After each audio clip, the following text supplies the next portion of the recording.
Welcome to Desert Island Tims. My castaway this week is the journalist Phil MacGiollaBhain. Hi Phil, how are you? I'm very good, Billy. Thanks for having me on your island. It's a pleasure having you here, Phil. So, what were your memories and your experiences of growing up? I was born and brought up in Baillieston, on the eastern edge of Glasgow, and I was born in the late 1950s, so it was a very Irish, very Celtic supporting household. So I became sort of aware of supporting Celtic and stuff in the mid-1960s, when I'd been at primary school. So it was not a bad time within the generations of the Celtic family, as if you were first getting taken to see Celtic. About 1965, 66, it was not bad. I lived with my mum and her two parents. My dad was dead, and around the corner from us was my granny's cousin, who was the famous Jimmy Gribbin, who was the guy who'd recommended that Celtic sign a big no-nonsense centre-half called Jock Stein. So I was always in and out of Jimmy Gribbin's house, running errands and stuff for my granny. I remember on one occasion going in and there'd been this big red-faced angry looking man and this wee man sitting in a chair with red hair, and it turned out it was Jock and wee Jimmy. I had no idea initially, and I was handing an envelope over to Jimmy Gribbin for my granny, who was probably lending money or paying money back, or all that is. It was just colloquially termed in those days a message. Take this message round the corner. I was still at primary school. I'd be around about 10, which would make it about 67, 68, and I was bouncing a little tennis ball. A wee boys in those days, in the school blazer pocket was the tennis ball. Nobody wanted to become Billie Jean King, but it was a way of having a quick game of football. You're always being told not to, because we'd run out on the road and you would run after it and people were scared. So I was bouncing this ball, and this little man with red hair, who I didn't recognise. I mean, it turned out it was Stein and wee Jimmy. And looking back on it now, it was Stein marching Jimmy in to the grib for a talking to one last time. And Jimmy Gribbin was in the other seat, who I knew very, very well. He was one of the people who reared me. Some people remember conversations in their long-term memory. I don't. I tend to take flashbulb memories. I tend to have still photographs in my long-term memory. So I was bouncing this ball, and the wee man with the red hair said, "Do you play football?" I'm like, yeah. And he said, "Do you want to go and play football with me? Because I play for Celtic." Deal done. So we went out Jimmy Gribbin's garden, and to my eternal shame I put Jimmy Johnson in goal, because it was my ball. It seemed quite reasonable. And the goal was the gable end of Jimmy Gribbin's old wooden hut, the wee sort of wooden garden hut. I still can see it now. He had a three-piece suit on, but the jacket was left in the house, and he had these sort of Oxfordy black shoes. I can still see it, and I launched the ball at him. And as a goalkeeper, he was very, very good at keepy-uppy. So he was keeping up this test.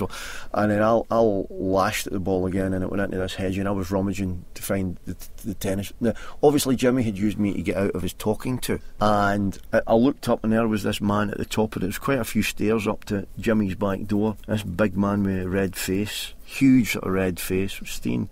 He was furious. He looked furious. And I thought he was furious. I'd kicked the ball in the hedge. So growing up, it was, looking back now, armed with sociology degrees and 55 years on the planet and all that, it was very nurturing childhood. My mother had went to live with her parents. My father was killed, so there was an awful lot of care around, an awful lot of love. So what were your teens like? They were talking about, it was the nonsense at Firhill, people taking flares into football grounds. I says, well, I used to go into football grounds with flares, but I was wearing them. And I thought the play on words was well made, but people actually thought I was making a confession that I'd taken pyrotechnics into Celtic Park in the 1970s. No, I was wearing them above my Doc Martens. Tank top de rigueur. That would be the period of time where I was allowed to and started to go to football on my own. And it was a time of the old Celtic Park and the old jungle. And in between that time, I had great memories of my grandfather taking me as a wee spud to great European nights. I was at the Celtic Leeds semi-final Hampden, way up. There were little Subbuteo men playing. These were great times. I was 9 when we won a European Cup. I watched that on the TV. My uncle by marriage took my Celtic scarf to Stadio Nacional. It was one of those old tailored Celtic scarves with the pointed. It's like linen. It was like not a woolly scarf, and I've still got that in a sort of a precious box in Donegal. Celtic was all around, but what was also around in the household and in these family gatherings were all these Irish songs. That sort of tied into where I'd spend my summer holidays going to visit my father's people, and my dad's a County Mail man, West Mail, different parts of life there's a soundtrack, and the first song I've picked for two reasons. One, it was the first song I ever learned I wanted to learn. I'd learned, a la Billy Connolly, you learn lots of songs at school under the threat of corporal punishment, and they were either hymns or Mary's Wedding. And it was this sort of like Miss Jean Brodie sociopath. If you got it wrong, you were getting the shit knocked out of you. So this song is the first song I ever heard and wanted to learn to sing, and I did. The house I grew up in was the sort of Cayley house, because it was the parents' house, stroke grandparents' house, so everybody would come to this house for big nights, and my grandfather and me would sing this as a sort of a duet, and it's a father-son duet, and I think, looking back now, knowing what I know of it, he probably got something of a buzz out of that. I certainly did. As a wee fella, I might have been 7, 8, 9 when I learned this. And the cover I've picked is the Dubliners, because there were two singing groups that was a sort of soundtrack to the cultural life of that household. And one was the Clancy brothers, the world's most famous Iron Sweaters, but did a huge amount to popularise that whole tradition of Irish ballad singing across the world. But the other one, and a more earthy, more risque version of that tradition, was the Dubliners. And the one I've picked is the great voice of Ronnie Drew singing Skibbereen. Skibbereen's, for those who don't know, is a small town in West Cork. This ballad first turned up in America in the 19th century, but it refers to really the period that gave birth to Celtic and Gortamore, the Great Hunger, the Irish famine in the mid-1840s. And during that period of time there was a rebellion. It was called the Young Ireland Rebellion, the rebellion of the Young Ireland movement, and that's what the song's about. I didn't know any of that when I was a kid. I just heard the song and just connected to it, and I think it, in many ways, it is part of the central narrative, that what the song is about people having to leave Ireland, not of their own free will, because of oppressive historical circumstances, and knowing that the reason they are outside of Ireland is a great injustice. It's a father and a son, and the son singing to the father, why did you leave Ireland? I mean, you talk of Ireland in very glowing terms, and the father having to explain to the son why, as a 2-year-old, he has to take him away from Ireland, because they have no choice, because they've been evicted. You could tell these stories of many, many places, including the Highlands of Scotland, at pretty much the same period of time. And I don't think it's a coincidence that the song turns up, I think in the 1880s, the time that Celtic's formed, in a songbook in Boston. I've always loved the song because it reminds me of the relationship I had with my grandfather and my mother's father, and I've got very, very fond memories of it. Oh, father dear, and I often hear you speak of Erin's Isle.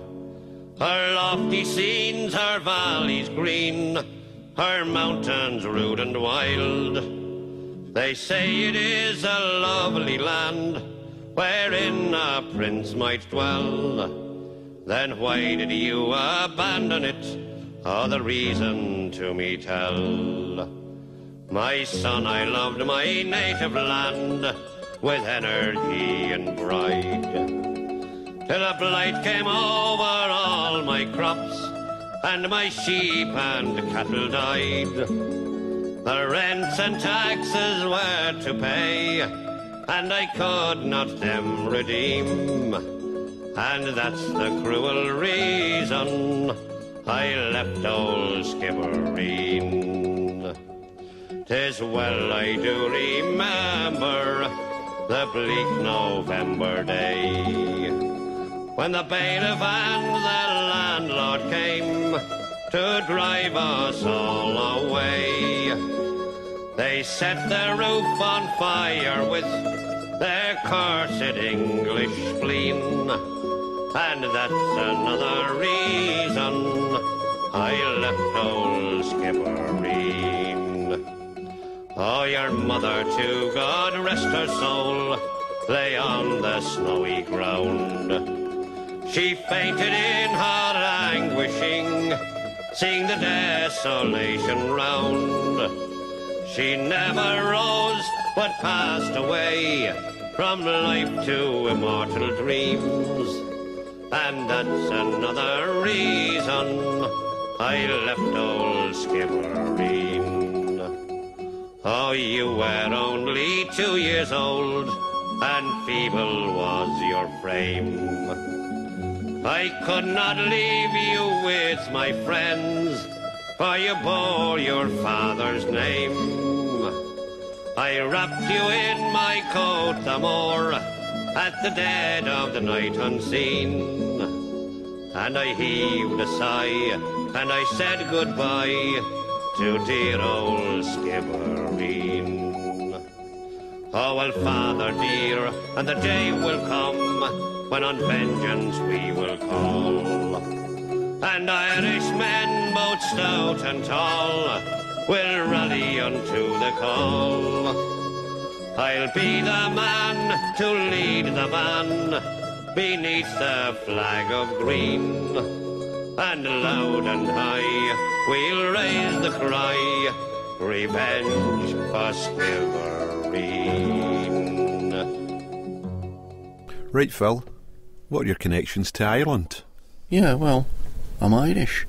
I was asked to think about this at an academic conference up in Ullapool, the very beautiful Ullapool up in the northwest of Scotland, in November 2011, the Changing Scotland conference. And I was asked to give a talk on growing up being second generation Irish in modern Scotland. And I said that if you changed Italy for Ireland and Italian for Irish in my personal history, therefore my dad was from Italy, in a very Italian part of Italy, if you will, and that my mother had an Italian name and all her grandparents were Italian, and I had went to Italy as a child from the youngest age in summer holidays to stay with folks and visit folks, and that I now lived in Italy, that I'd only ever carried an Italian passport, that I spoke Italian and my children were fluent Italian speakers at school in Italy, and one of them in a top university in Italy, and I was visiting here.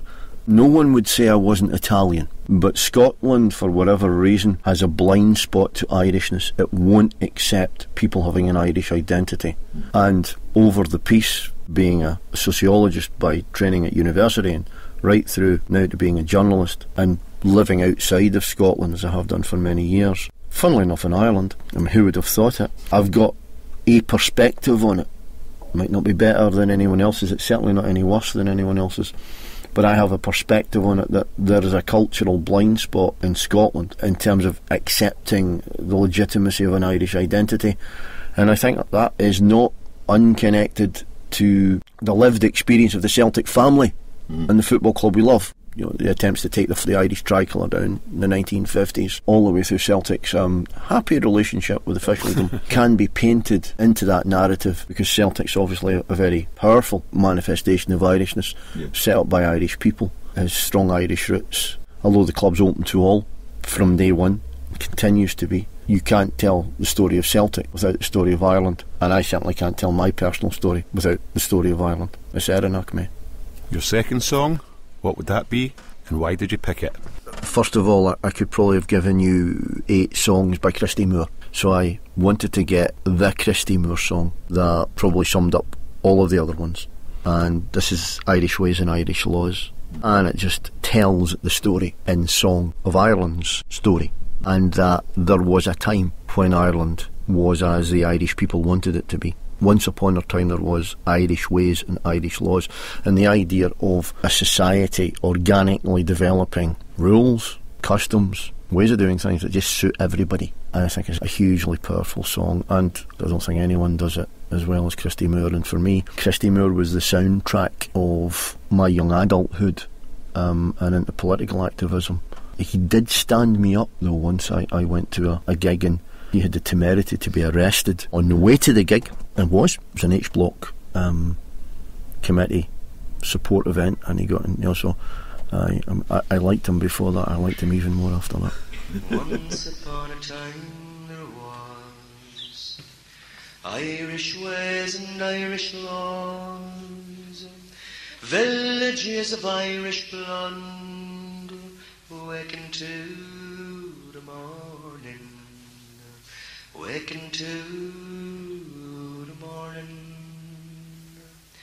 Then the Vikings came around, turned us up and turned us down, started building boats and towns.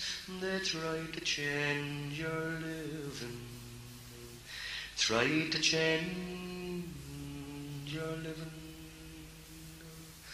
Again the soldiers came, burnt our houses, stole our grain, she at the farmers in their fields, working for a living, working for a living.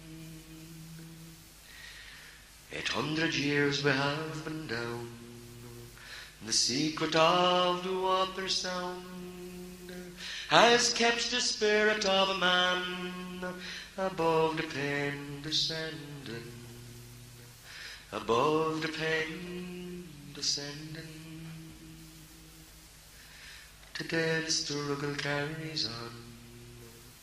I wonder will they live so long to see the gates being opened up to a people and their freedom, a people and their freedom. Once upon a time there was Irish ways and Irish laws, villages of Irish blood, waking to the morning, waking to the morning. Your new book, Minority Reporter, Scotland's Bad Attitude to Our Own Irish, will be published in July by Books Noir. So what took you into journalism? Probably curiosity. I was interviewed by a journalist in the mid-1980s. I was doing a job and he came out to where I was working and we immediately hit it off and we're still friends. And he's still a journalist. And I thought, what you do is good. He was working for the Scotsman at the time. And at that point, I was already an honours graduate, etc. I had been writing to order for years. They were called assignments or essays or whatever. So I wrote a piece and sent it to him. And he says, we've got a column in the newspaper. I think it was called Outsider or something. Have a read of the column, the sort of things they cover. Because what you're saying is quite different. There's no that. And again, it was the same stuff. It was about, the Glasgow Irish community, the extent to which they were very changed days now, I have to say, but then very, very invisible. There was no public voice. There was no recognition. So I sent it to him, and he submitted it. This is all pre-email and all that sort of stuff. This was words printed on paper, written in the typewriter. And it went in, and I got paid for it. And I thought, I like this. There still wasn't a route into sort of doing it all the time. So only a few years after that, I was then a regular contributor to the Irish Post, which is and still is the weekly newspaper for the Irish community in Britain. And then I get into the whole way of how a newspaper works. When I moved to Ireland, it was quite natural because of my political affiliations that I sort of stumbled into or was asked to start writing on a full-time basis for An Phoblacht, the newspaper of the Republican movement, which I was very happy to do and did it for many years. So I never walked into a careers officer and said I want to be a journalist. It was a tool, a technique, a way of doing something for a certain political affiliation I had. That hasn't left me. I still write about things I think that should be written about, and things that concern me. That takes you on to your third song, Phil. What would that be? It's the wonderful My Red Ní Weenie of Altan singing Glantan Glasky Door. If I was on my desert island, this would be a song that would remind me of what isn't very much my patch. Glantan Glasky Door means the green glens of Gidor. Gidor is the parish over the mountain from where I live. My youngest had a slight problem with me picking this song because she's a Clockaneely woman and the Gidor's the opposite parish, But these are the hills. This song would remind me of the hills where I've reared my family, where I've taken them picnics. Altan, the name of the group, is the local loch. They wanted to pick a name that people who weren't Irish speakers would be able to pronounce easily. It's a wonderful hidden loch among mountains that I've been to many, many times. And when the kids were young, and I've guided people through there as a mountain guide and been on rescues with the rescue team. So I've got a lot of sweat dropped on those mountains, a lot of happy memories. It also reminds me of the Donegal Gaeltacht, where my three have become Gaelgeory, became Irish speakers. And I think My Red Ní Weenie is just probably the finest singer in the Irish language that I've heard in my lifetime. Her father, Proncius, wrote this song coming to Scotland to play for the Donegal immigrants. I believe that the original tune is Paddy's Green Shamrock Shore, and he just put these words to it, and he's mentioning how he's feeling leaving and seeing Mount Errigal, Dunluey, places I know so well, places I'll be tomorrow. And so it would be about being on this desert island. It would be reminding me of that place, and reminding me of the language of that place, which has played such an important part in my life there and in the lives of my children.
What are your earliest memories of going to see Celtic? Being held on a crush barrier by my grandfather and just having these like really strong hands around me, and being incredibly excited and sometimes scared because men were around us swearing, and my grandfather didn't swear that I ever heard. I mean, in terms of like real profanity and cursing, because my grandmother just wouldn't allow it. And there were drunk men as well. I never saw, yeah. So I remember as a wee fella of being intimidated, being fearful, being disorientated, being incredibly excited. I remember the first time I'm trying to get my head around what's happening on the field. It was only little, and it was Jimmy Johnson who had the ball. I think we were in the old enclosure. You remember the old Celtic, people who remember the old Celtic Park, and the old enclosure. You were basically your eye line was basically on the level of the turf. My grandfather was holding me up, and little Jimmy, because he was on the wing, had the ball. I think Jimmy had the ball for about an hour. The men around were getting very angry because Jimmy wouldn't give the ball to a teammate, and I remember thinking that maybe this was the object of the game. Maybe it was like to get the ball and not give it to anyone else. And maybe it was like a game of chases, and Jimmy was like, tiny next to the rest of the players to start with, and bent over the ball. We used to play this game at school called Tig, where you would run after, and if you touched the kid, then they would run after. And that's the earliest memories of that, which is bizarre because here was like the finest club side in Europe, one of the finest tactical brains ever to sit in a dugout. I thought it was a game of hide and seek or something. Suddenly, it was a little fella. Obviously, as you get older, you started to realise there was some. But that's my earliest emotional memory of Celtic Park, is what was wrong with all these men round us, who were sort of being angry and swearing and smelled strange. It was alcohol, right? Things I wasn't used to. And they were all being angry at little Jimmy, for the most part, because I think Jimmy was just in the mood to play with the ball, as Jimmy did. So that's my earliest memory, is of wee Jimmy running up and down the wing and me being quite near to him. I have a memory, I think I'm a bit older, I think it's a European night, where Jimmy was surrounded by opponents and disappeared from view. And I remember saying to my grandfather, "Where's Jimmy?" And Jimmy sort of slithered out with the ball in the way that people slither past people in a bar holding 2 pints when there's not a lot of room and they don't want to spill them. And they had no idea where he was, and he got to the corner flag and stopped till they realised he was there and turned round. It was a comedy moment. Now, if that happened in a modern game and the wide player immediately didn't put the ball in for the striker, Jimmy was playing it, but what he was effectively doing was demoralising opponents. I just thought it was a game. Yeah. And it is a game. But Jimmy was having fun. So he was my first Celtic hero. The earliest memories I have at Celtic is of that shocker red curly hair buzzing around like a mischievous wasp. I think that's what the Continentals called him, the wasp. I think maybe he calls the hoops. My early memories at Celtic can't be disentangled from my memories of Jimmy Johnstone. So did you have other interests other than football? As my teenage years developed, I became very, very sort of bookish. By the time I was 15, 16, getting to sort of school leaver, like 17, I was hugely interested in reading science fiction. Ray Bradbury, Fahrenheit 451, Isaac Asimov, iRobot. Consumed all that, really, really into it. As well as the counterculture stuff like Kurt Vonnegut's Slaughterhouse-Five, which is the first time I ever read any reference to a alien abduction. Science fiction is wonderful because it gives that wide canvas where people can project utopian but more often dystopian visions of the future, and I think the latter is always more cautionary and more useful given the nature of humans. I picked this tune for the reason that it's science fiction, but also one of the things I developed an interest in my teenage years was going to movies all the time. This is the Vangelis score from Blade Runner. Again, it's based on wonderful science fiction writing by Philip K. Dick. Do androids dream of electric sheep? No, it's no reference to Aberdeen. And as a view of what Los Angeles would look like in the 21st century. And the other thing, it's a love theme. It's where Deckard meets Rachel and they fall for each other.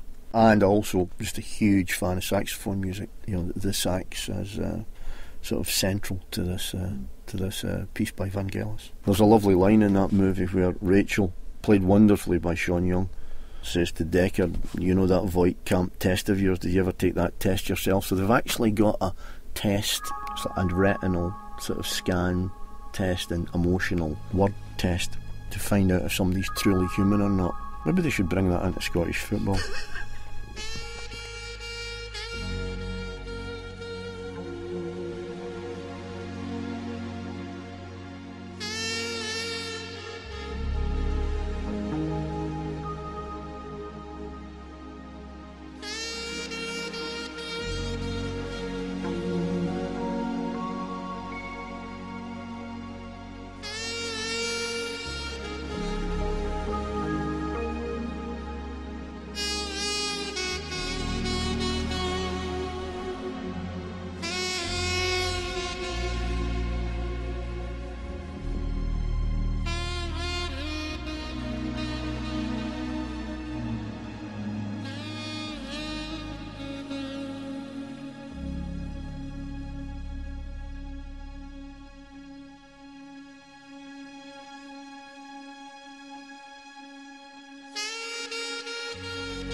Right, Phil, what irritates you? Closed minds. People who know what they know and are not willing to look at what they know might be wrong. Pretty much experienced that through the Irish peace process, and I was at certain times very close to major players in that, and there had been proximity talks out in South Africa, and I was speaking to one of the senior Republicans coming back from that, and they said that one of the ANC leaders had said when they were out there was that when you enter into negotiations, you are, by going into those negotiations, accepting that you might not be completely right and the other guy might not be completely wrong. And when they were out there, the unionist delegation, despite it being proximity talks, they wanted separate accommodation, separate catering facilities. When you look at it now and how closely they work, it is remarkable the extent to which that process has moved on. Some people don't like it, some people were happy with the old certainties. If you live on the island of Ireland, as opposed to just having some bedroom posters, and as living as I do in a border county, and having regular commerce and interaction and visits with the 6 counties, and that was a product of people not having closed minds. So when I occasionally cross a closed mind, and there's lots of warning signs, you know immediately that you've got work to do. Now the work to do might just be to do walking away, just, say goodbye to the hand. But if you're going to try and interact, it's going to be a lot more difficult than if you're sitting with someone who's willing to listen to your point of view, willing to consider it, and willing to think, well, I don't agree with that. However, what you said made me think differently, made me look at something differently. There are many things that would irritate me on a normal daily basis, particularly just in the hours just after I woke up, like I'm notoriously grumpy. But I think that to address your question in a more reasoned way, I think the more open minds we've got around us, the better we are. Right, your next song? Is, again, from my father's patch, Oro Se Davahawalia. There's been various versions of this song written, but they all focus on Clwbay, Westport, West Mail. The lady that's mentioned in it, Grún Yawalia, also known as Grace O'Malley, who was a fine woman in her time. The English called her the Pirate Queen of Connaught, but actually they were the pirates. And it's just a great song. It's taught to school kids in Ireland, at primary. I mean, it's about as political as Mary's Wedding. It's just about, the translation, it just means you are welcome home. Oro Se Davahawalia. Se Davahawalia, you're welcome home. It's about young men coming home in the summertime. I actually asked the Parkhead PA to put this on, and I sent them a translation of the words, and I sent them the modern version of it. The original words were written, I think, in the 16th, 17th century, and there's been various versions, but the modern version, which features in the movie The Wind That Shakes the Barley, when the flying column are coming out the mist, they're using it as a marching song. But as I say, it is about as political as Mary's Wedding. It's certainly a lot less political than Flower of Scotland. I offered this to the guy that turns the discs at Celtic, or whatever they do now. They don't turn discs, it's all digital, isn't it? Yes, proceed. What on earth is a digital watch? Yes. So I sent the translation, and I sent the modern cover of it by Sinead O'Connor. It sounds really, really brilliant. It's the one I've picked. And again, I think Sinead's one of the finest Irish voices. She's an absolutely mighty voice for a little woman. And they said, no, we can't play this. We'd get hammered for it, because it's to do with Ireland's history. This was Celtic Football Club, but it seemed a bit sad. But it was also they're reacting to the environment they know they're in. Yeah, you accept that, but there comes a time you have to push back at it. And again, there's nothing in this song that in any way anyone could find offensive, unless they're still a bit sore that a woman on Clare Island had her own ships and wouldn't play ball with the Elizabethan court. And it's just a great song. Again, on my desert island, it would remind me of Clwbay, and being on boats going out into Clwbay towards Clare Island as a wee boy. It's a wonderful part of my dad's county. I was on Clare Island not that long ago. It's just a song from that place, and brilliantly sung by Sinead O'Connor.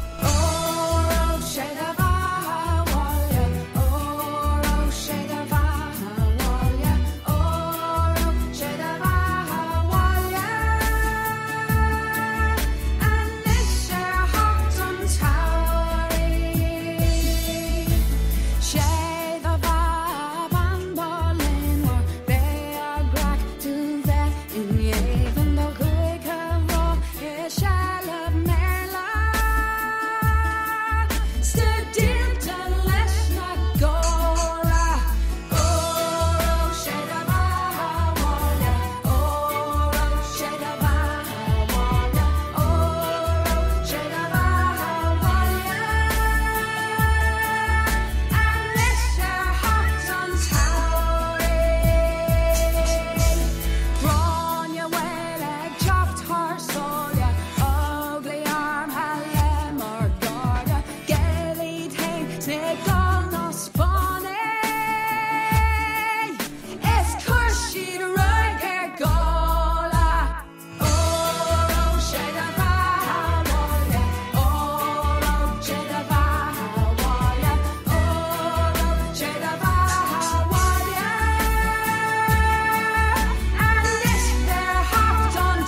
Right, Phil, how do you relax?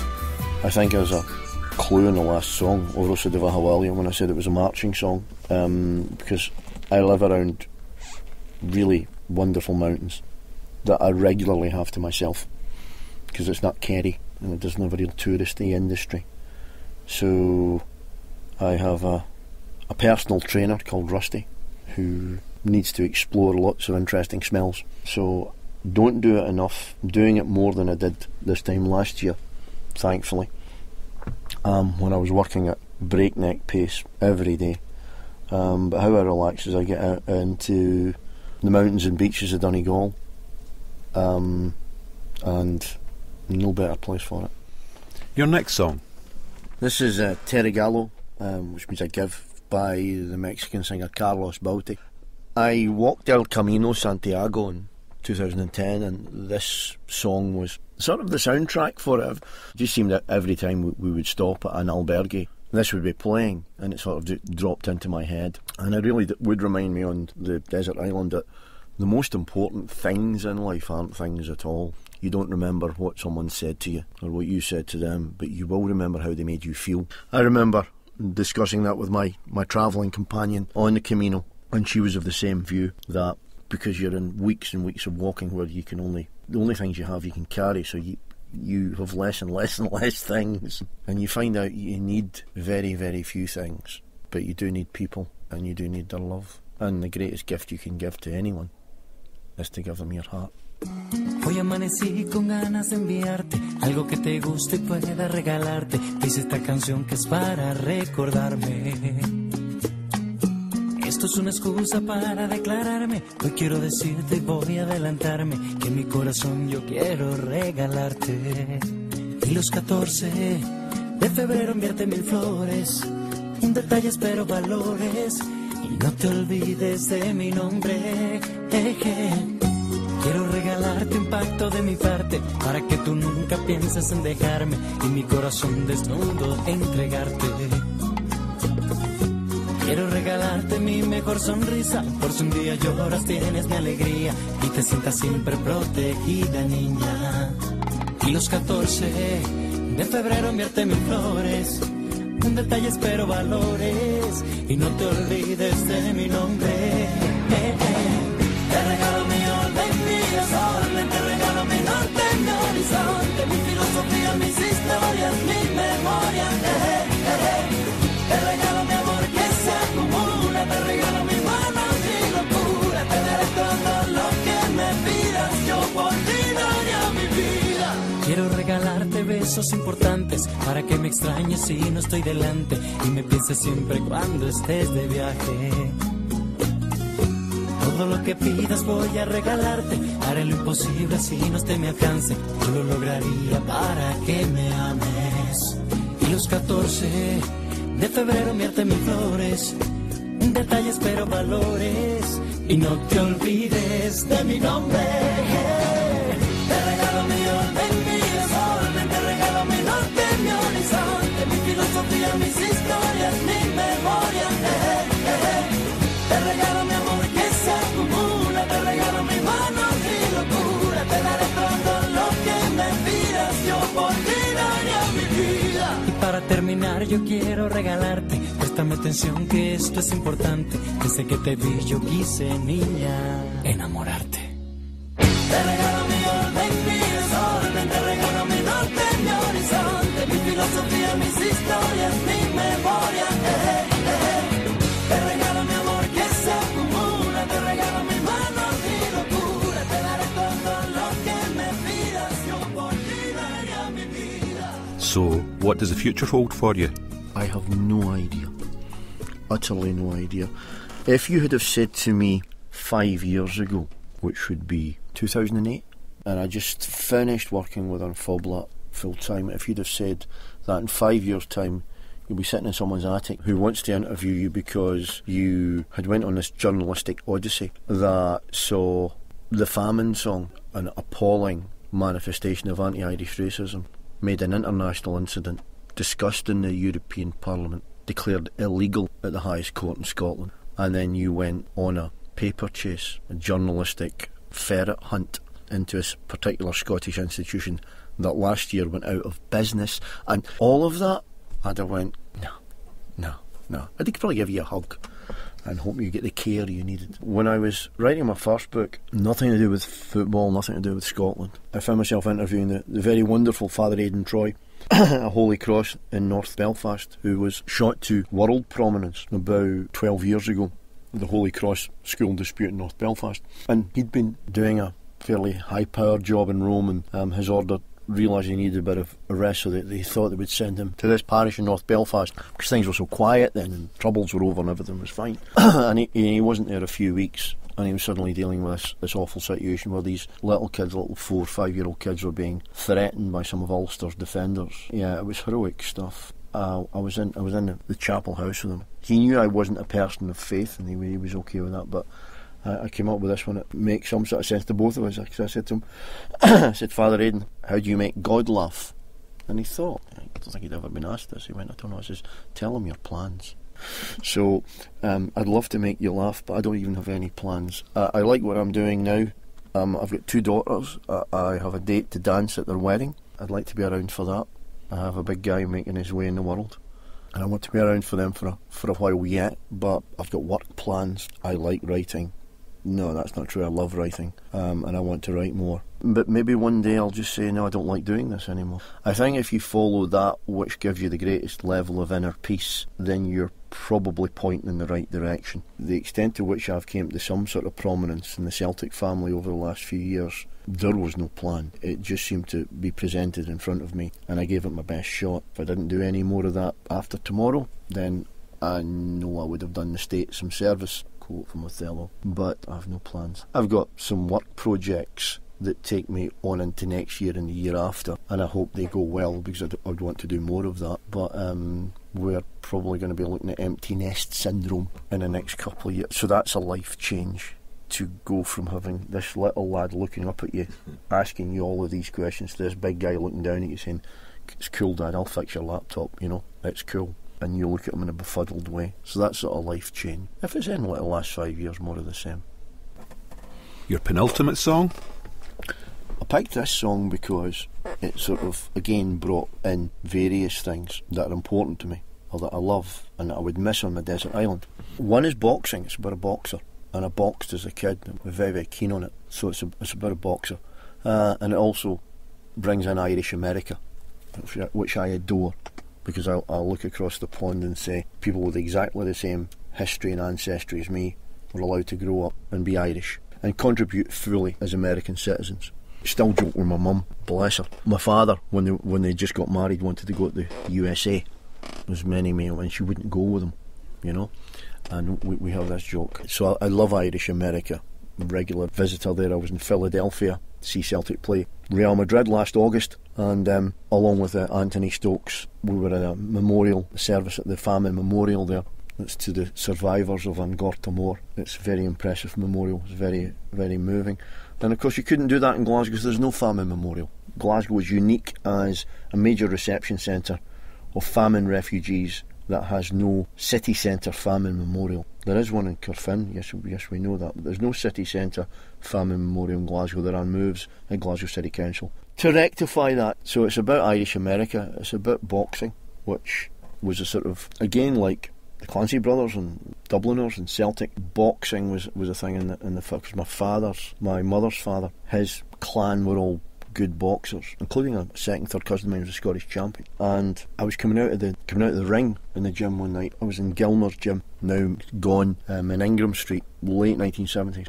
I'd been sparring with this lad, and there was like this park bench at the bottom of the ring where all these old men used to sit. And this man was seriously ancient. He had like brown patches on his hand. He was like that old. And I was clambering out of the ring. Big sort of 12-ounce gloves on me and a head guard, and as I was coming down the steps he grabbed my wrist and he had a grip on him like a vice, and he was convinced he knew my kin and knew who I was. And it turned out, although he was thinking father's side, it was in fact mother's side, because I moved round the ring like the old fella, because he'd saw my great-grandfather fight so many times. I was out at a Celtic Graves Society thing last year, and was speaking to one of the guys there from like View Park, Uddingston, which is where my great-grandfather first arrived in Scotland. His great-grandfather was a bare-knuckle fighter, and so was my Phil, and they had this very famous fight for money outside one of these pubs. You know, it was underground boxing. I mean, this is over 100 years ago, the early 1900s. So this old fellow looked at me, moving around the ring, and DNA being DNA. My great-grandfather, he was a bit of a sort of canny counter-puncher. Let the guy come on to him. And from the day and hour I went into the ring, I always wanted to do that. I always wanted the guy to make the first move and get him when he was off balance. Nobody taught me that. Why I love this song, it's about boxing. It's about America, that great country, that amazing country where you are allowed to be Irish. The Pogues giving that amazing sort of London Irish energy. To say again that the Irish diaspora, when the Irish go somewhere, they don't stop being Irish. The Cadillac stood by the house and the Yanks they were within. And the Tinker boys they hissed advice but were with a pen. Well, we turned and shook as we had a look in a room where the dead man lay. So big Jim Dwyer made his last trip to the shores where his fathers lay. And 15 minutes later we had our first taste of whiskey. There was uncles giving lectures on ancient Irish history. The men all started telling jokes and the women they got frisky. By 5 o'clock in the evening every bastard there was pissy. Pretty well gone away, there's nothing left to say. Farewell to New York City boys, to Boston and PA. He took them out with a well-on cloud and I often heard him say, I'm a free-born man of the USA. He fought the champ in Pittsburgh and he slushed into the ground. He took on Tiny Tartanella and it only went one round. He never had no time for reds, for drink or dice or horde. But he never threw a fight when the fight was right, so they sent him to the war. Very well gone away, there's nothing left to say. With Staunch and Joe and Aaron Gomer loves in America. The calling out the rosary, Spanish wine from far away. I'm a free-born man of the USA. Yeah!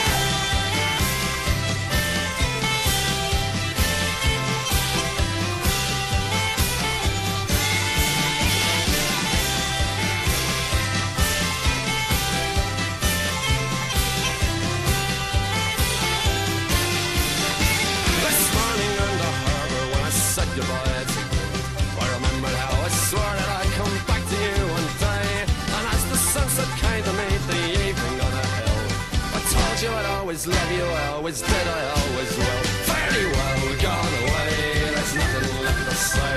But to say adieu to your eyes as blue as the water in the bay. To big Jim Dwyer, a man of war, who was often heard to say, I'm a free-born man of the USA. I'm a free-born man of the USA. I'm a free-born man of the USA.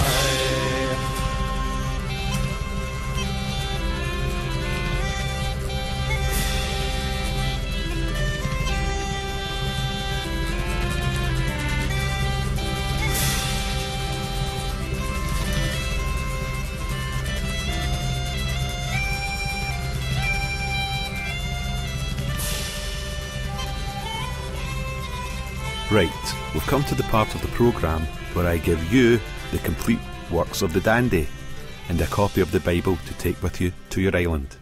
Would you like a copy of the Bible? Well, as Al Pacino says in the Devil's Advocate, are we negotiating? I would take the Bible with me if I was allowed to do anything with it that I wanted. I fully understand what I'm about to say might offend people, but I would use the Bible for making fires. I wouldn't burn it as any sort of symbolic thing. No, any holy book. I'm not a person of faith.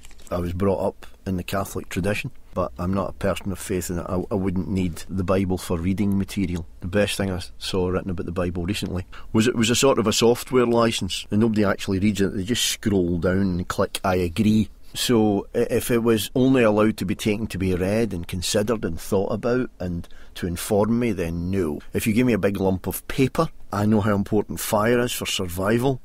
Not the burny imaginary fire, but actually having a fire to keep you warm. That's the caveat there. And for people of faith listening, it wasn't intended to offend you, but, you know, I am an atheist, so I don't need your book. Which other book would you take, and why? This is probably more difficult than the 8 songs, because I've only got one. I actually looked at the book that I've carried around on almost every trip and expedition I've ever been on. It still now lives in a sort of bum bag thing, which is if I had to drop my rucksack, I would have enough stuff in there, you know, flashlights and different things. And I've got a book in there, and it's in a sort of plastic cover. And that's L'Étranger by Albert Camus, The Outsider, The Stranger. And I first read that when I was about 17. It was either that or Slaughterhouse-Five by Kurt Vonnegut, which my 17-year-old daughter, completely unbeknown to me, has got on her Kindle just now. And I asked her recently when she was reading it. I completely caught me up short, you know. She is her father's daughter.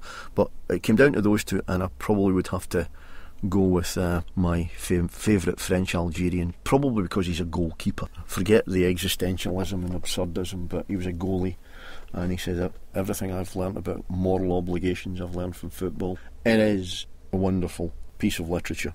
You can keep going back to it. I'm sorry I can't read it in French, as a friend of mine who's from Marseille but Berber said that the original novel is so wonderful because although he's francophone, he's writing in Arabic imagery, and I've only ever had the English translation. So there's again so much more mystery behind Camus' words. So it would be that. A luxury. Well, I suppose a US Marine Corps survival knife doesn't count as a luxury because I know how to use them. A luxury, and luxury isn't food, is it? No, you would have to catch your own food. Yeah. Strangle, tangle, mangle and dangle. I've done the survival course. A luxury and not a sun hat. See, I'm thinking practical, so I've done so much outdoors. A luxury item. That's a really difficult one. Give me an idea of what you would consider a luxury item. Anything other than a mobile phone or another human being. Family photograph. I have a picture board of photographs, and the centrepiece of it, it's the only thing I'd pick up running out of the house if it was on fire, if all my nearest and dearest were already out the house. And it's a sort of picture board I made up many years ago, and the centrepiece of it is my father as an 18-year-old, he'd be 18, 19, with all his mates with the West Mayo Hills in the background, and they've got their hurling sticks and they've won a cup. There's all these bent fingers and bent noses, and there's photographs all around there. Like there's my granny holding me in Westport, and I'm a little infant, a little toddler. So hanging that in my palm tree constructed shelter would, just like these songs, probably just remind me who I really am. Your final song? If I could have only taken one song, if this was a really tough desert island and you're only allowed to take one, it would be this one. And they always say that your neighbour has a fair view of you, you know, be it good or ill. And this is by the Saw Doctors, the Galway group. The actual one I picked was actually the gig I was at. It's more than 10 years ago. They were writing about their neighbours in Mayo, and it's the green and red of Mayo, which is the colours of the Mayo football team. And the Mayo experience is really around the Gaelic football team, and the county football team. Family legend has it that the last time Mayo won the All-Ireland was 1952. They won it back to back in 51 and 52. And there's a couple of things. My mum and dad were at that game. My father thought this was perfectly acceptable for a romantic day out to take out the All-Ireland final, and I think that's where the question was popped. Not sure. So I think my mum was proposed to up in the Hogan stand. Well, that wasn't a Husik stand. The GAA people will get us, but I think they were up in the Hogan stand, the old Croke Park, not the modern super duper one. And the story goes that when the Mayo fellas were coming back, the Sam Maguire, which is the cup, there was a funeral in Foxford, I think it was, and they didn't stop. They had a bus and they were waving, and they didn't stop for the funeral, and the widow, this is the West of Ireland, remember, allegedly put a curse on them that until all of that team had passed on, they'd never win the cup. Now, and they haven't. So the last time we were in the final, and it was against Donegal. I know. I was hiding under a table for about 6 weeks after it. You know, it was interesting, and I put out on Twitter. Does anybody know how to lift a widow's? I put it out on Twitter because I've been connected to all the Mayo lads on Twitter. Does anybody know how to lift? Not that I'm superstitious, however. Does there anybody knows how to lift a widow's curse? Because this is getting beyond a joke, and we won't pass any funerals. We promise. So it's the green and red in Mayo, and again. It mentions Clare Island, it mentions Granualia. You know, it's a brilliant song, in my opinion. And if I could take one song to play all the time on my desert island, it'd be this one. Phil MacGiollaBhain, thank you very much for being a Desert Island Tim. My pleasure.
Remember to send your submissions for the Celtic Anthology to thecelticanthology@gmail.com or contact at the Celtic Network.